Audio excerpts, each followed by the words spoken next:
آج ہماری ڈیوٹی لوک ورثہ میلے کی کوریج پر لگی تھی تو ہم آفس کا یہ ڈبہ لے کر لوک ورثہ میلے کی طرف نکل پڑے۔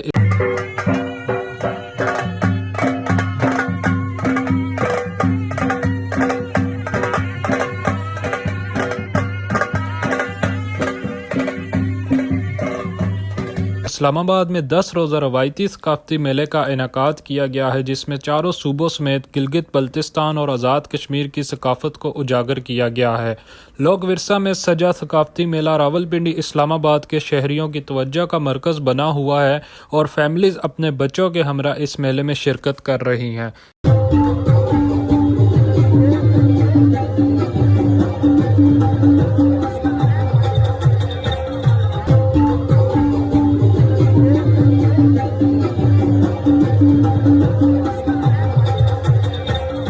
اس ثقافتی میلے کا مقصد قومی اتحاد، مختلف صوبوں کے لوک ورثوں، روایات اور ثقافت کو فروغ دینا ہے۔ اس میلے کی خاص بات یہ تھی کہ راولپنڈی اسلام آباد کے شہریوں کے علاوہ دور دراز علاقوں سے بھی شہری اس میلے کو دیکھنے کے لیے آ رہے تھے، کیونکہ یہ میلہ ایک انتہائی اہم نوعیت کا میلہ ہوتا ہے جس میں چاروں صوبوں سمیت گلگت بلتستان اور آزاد کشمیر کی ثقافت کے مختلف رنگ جو ہیں وہ ایک ہی جگہ دکھائے جاتے ہیں، جو کہ انتہائی دلچسپ ہیں۔ اگر آپ نے بھی ابھی تک اس میلے کا وزٹ نہیں کیا تو فوری اس میلے کا جا کر وزٹ کریں اور اس میلے کی رنگینیوں سے لطف اندوز ہوئیے۔ جیسا کہ آپ یہ دیکھ رہے ہیں، فیملیز آئی ہوئی ہیں یہاں پر، صرف فیملیز، پاکستانی فیملیز ہی نہیں بلکہ یہاں پر غیر ملکی شہری بھی اس میلے کی جو رنگینیاں ہیں اس کو دیکھنے کے لیے آئے ہوئے ہیں اور لوگ اپنی اپنی شاپنگز کر رہے ہیں۔ لوگ یہاں پر جو علاقوں کے جو مختلف جو روایتی کھانے ہیں، روایتی لباس ہیں، روایتی جو چیزیں ہوتی ہیں ان کو بنا بھی رہے ہیں اور بنا کر یہاں پر سٹال بھی انہوں نے لگائے ہوئے ہیں اور لوگ آ کر